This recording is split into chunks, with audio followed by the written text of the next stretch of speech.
Factory layout మన Mukunda jewellers వారి నూతన బ్రాంచెస్ ప్రారంభం అతి త్వరలో జూబ్లీ హిల్స్ లో ఫిబ్రవరి 20న, మన వైజాగ్ లో ఫిబ్రవరి 28న విచ్చేయండి. భీకర దాడులతో దడపుట్టిస్తున్నారు, ఆందోళనలతో అలజడి సృష్టిస్తున్నారు. ఆంధ్ర రాజకీయం అంటే అంతులేని రివెంజ్ మాత్రమేనా? ప్రత్యర్థులు చిన్న పొరపాటు చేసి దొరికితే చుక్కలు చూపించాల్సిందేనా? ఏపీ పాలిటిక్స్ లో ఇంత వేడి ఎందుకు? పగలతో రగులుతూ ఉంటేనే రాజకీయం చేయగలరా? దాడులు చేయడమే ఆంధ్ర పాలిటిక్స్ కల్చరా? అసలు ఏపీలో ఏం జరుగుతోంది?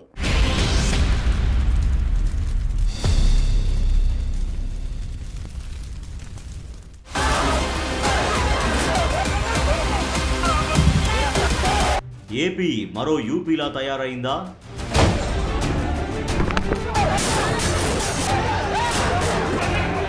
బీహార్ కల్చర్ని ఆంధ్ర అడాప్ట్ చేసుకుందా?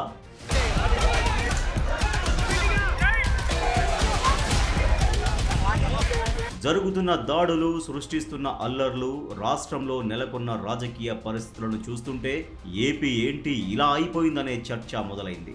ఆంధ్రప్రదేశ్ రాజకీయాలు ఇప్పుడు ఓ రకమైన ప్రతీకార పర్వంలా కనిపిస్తున్నాయి. ఒకప్పుడు సిద్ధాంతాలు, అభివృద్ధి ప్రాతిపదికన సాగిన రాజకీయం ఇప్పుడు వ్యక్తిగత దూషణలు, అరెస్టులు, దాడుల చుట్టూ తిరుగుతోంది. గెలిచిన పార్టీ ప్రత్యర్థి పార్టీల నాయకులని వేధించడం, అధికారం మారగానే పాత లెక్కలు తేల్చుకోవడమే మన సంప్రదాయంగా అన్నట్టుగా మారిపోవడం ఆందోళన కలిగిస్తోంది.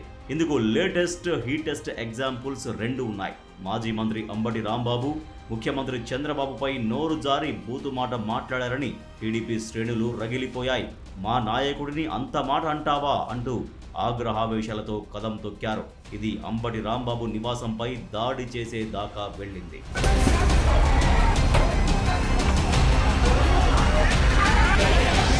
ఈ గొడవంతా తిరుమల లడ్డు కల్తీ నెయ్యి వివాదానికి సంబంధించి వెలసిన ఫ్లెక్సీల దగ్గర మొదలైంది. గుంటూరులో టీడీపీ శ్రేణులు ఏర్పాటు చేసిన ఫ్లెక్సీని తొలగిస్తానని అంబటి రాంబాబు సవాల్ చేశారు. ఆ ఫ్లెక్సీని తొలగించేందుకు వెళుతున్న క్రమంలోనే అంబటి రాంబాబుని టీడీపీ కార్యకర్తలు అడ్డుకున్నారు. ఇదే సమయంలో జరిగిన ఘర్షణ వాతావరణంలో ముఖ్యమంత్రి చంద్రబాబును తీవ్రమైన, అనుచితమైన పదజాలంతో దూషించారని తెలుగుదేశం కార్యకర్తలు బాగా హర్ట్ అయ్యారు. సీఎంపై చేసిన వ్యాఖ్యలపై ఆగ్రహించి టీడీపీ కార్యకర్తలు, మహిళలు అంబటి రాంబాబు ఇంటి దగ్గరకు చేరుకుని నిరసన తెలిపారు. ఈ క్రమంలో పరిస్థితి ఉద్రిక్తంగా మారి కొందరు ఆయన ఇంటిపై దాడి చేసి ఫర్నిచర్, కిటికీలు, కార్లను ధ్వంసం చేశారు. సీఎం చంద్రబాబును దూషించినందుకు, విధి నిర్వహణలో ఉన్న పోలీసులను అడ్డుకున్నందుకు అంబటి రాంబాబుపై పోలీసులు కేసులు నమోదు చేసి అరెస్టు చేశారు. చంద్రబాబుపై అంబటి రాంబాబు చేసిన వ్యాఖ్యలను టీడీపీ నేతలు తీవ్రంగా ఖండించారు. ప్రజాస్వామ్యంలో విమర్శలు ఉండాలి గాని వ్యక్తిగత దూషణలు తగవన్నారు. మరోవైపు వైసీపీ కూడా అంబటి రాంబాబు ఇంటిపై జరిగిన దాడిని ఖండించింది. రాష్ట్రంలో అరాచక పాలన సాగుతోందని, ప్రతిపక్ష నేతలపై దాడులు చేయిస్తున్నారని ఆరోపించారు. మొత్తంగా రాజకీయ విమర్శలు హద్దులు దాటి వ్యక్తిగత దూషణల దాకా వెళ్లడంతో ఈ ఉద్రిక్త పరిస్థితులు తలెత్తాయి. ఇది ఇక్కడితో అయిపోతుందనుకుంటే మాజీ మంత్రి జోగి రమేష్ కూడా మంత్రి నారా లోకేష్ పై అనుచిత వ్యాఖ్యలు చేశారని తెలుగుదేశం శ్రేణులు తీవ్ర ఆగ్రహానికి లోనయ్యారు. దాంతో ఇబ్రహీంపట్నంలోని ఆయన నివాసంపై దాడులు జరిగాయి. వందలాది మంది టీడీపీ కార్యకర్తలు జోగి రమేష్ ఇంటిని ముట్టడించారు. ఇంటిపై రాళ్లు, కర్రలు విసరడమే కాకుండా పెట్రోల్ బాంబులు విసిరి ఇంటికి నిప్పు పెట్టారు. ఆయన ఇంటి ముందున్న ఫ్లెక్సీలను చించేసి ఫర్నిచర్ ని ధ్వంసం చేశారు.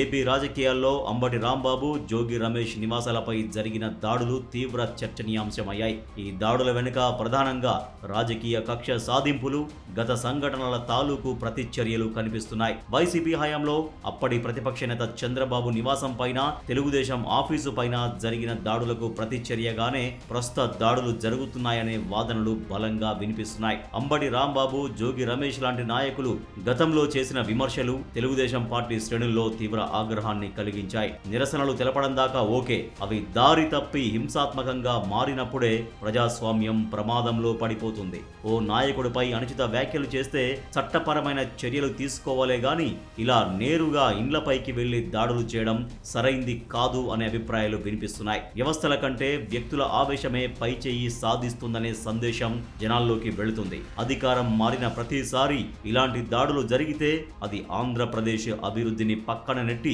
కేవలం రాజకీయ గొడవలతోనే కాలం గడిచిపోయేందుకు దారి తీస్తుంది.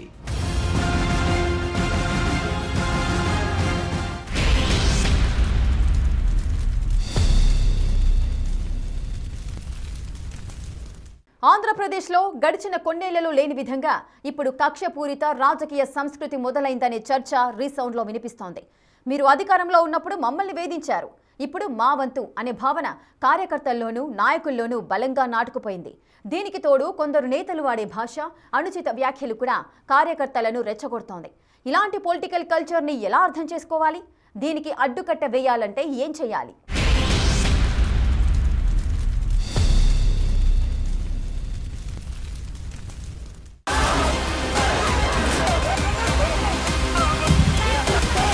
ప్రతీకారం తీర్చుకోవటమే అసలైన రాజకీయమా?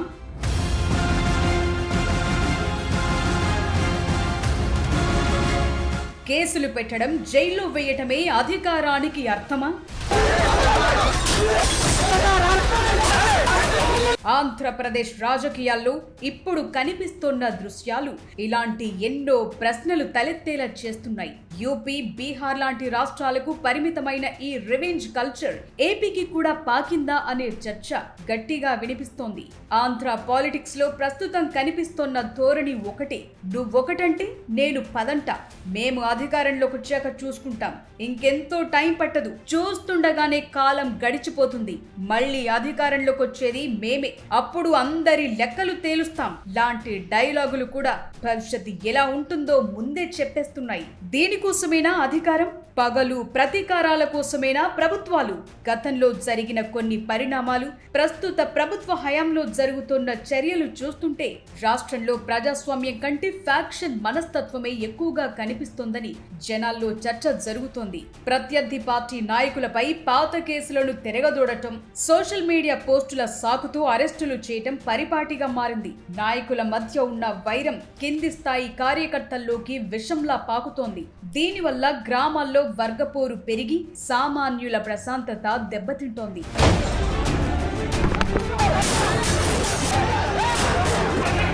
ఆంధ్రప్రదేశ్ పాలిటిక్స్ లో ఈ స్థాయిలో సెగలు పుట్టడానికి కీలక కారణాలున్నాయి. రెండు ప్రధాన ప్రాంతీయ పార్టీలకు ఇది కేవలం అధికారం మాత్రమే కాదు, మనుగడకు సంబంధించిన సమస్య. ఏదైనా ఒక పార్టీ ఓడిపోతే దాన్ని కోలుకోలేని విధంగా దెబ్బతీయాలనే వ్యూహాలు అమలవుతున్నాయి. సిద్ధాంతాల కంటే వ్యక్తుల మధ్య ఉన్న శత్రుత్వమే రాజ్యమేలుతోంది. అసెంబ్లీ వేదికగా కుటుంబ సభ్యులను లాగటం లాంటి ఘటనలు ఇప్పుడు మండుతున్న మంటలకు ఏనాడు ఆజ్యం పోసాయి. గతంలో లేని విధంగా సోషల్ మీడియా ఆర్మీలు ఒకరిపై ఒకరు విద్వేషాన్ని చిమ్ముతున్నాయి. తప్పుడు ప్రచారాల ద్వారా క్షేత్ర స్థాయిలో ఉద్రిక్తతలు పెరుగుతున్నాయి. ఇవన్నీ చూస్తుంటే ఇది ఆంధ్రప్రదేశ్ పొలిటికల్ కల్చరేనా అనే డౌట్ కొడుతోంది.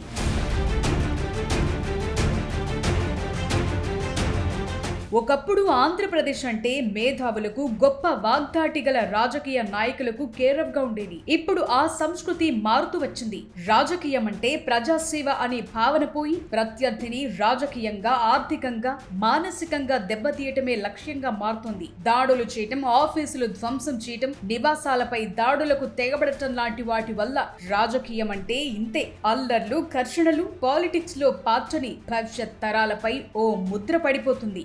దీనివల్ల కొత్త తరం యువత కూడా తప్పుదోవ పట్టే ప్రమాదం ఉంది. ఈ రివెంజ్ డ్రామా ఇలాగే కొనసాగితే ఏపీ ప్రతిష్ట దెబ్బతింటుంది, పెట్టుబడులు రావటం కష్టమవుతుంది, రాజకీయ అస్థిరత ఉన్న చోట అభివృద్ధి కుంటుపడుతుంది. ప్రజలు కూడా ఓ స్థాయి వరకు దీన్ని భరిస్తారు. నిత్యావసర వస్తువుల ధరలు, ఉద్యోగ ఉపాధి అవకాశాలు, మౌలిక సదుపాయాల దగ్గరకొచ్చేసరికి ఈ పగలు ప్రతీకారాలు జనం కడుపు నింపవు. రాజకీయ ఒత్తిళ్ల వల్ల పోలీసులు కూడా నిష్పక్షపాతంగా వ్యవహరించలేకపోతున్నారనే విమర్శలు కూడా ఆందోళన పెంచుతున్నాయి.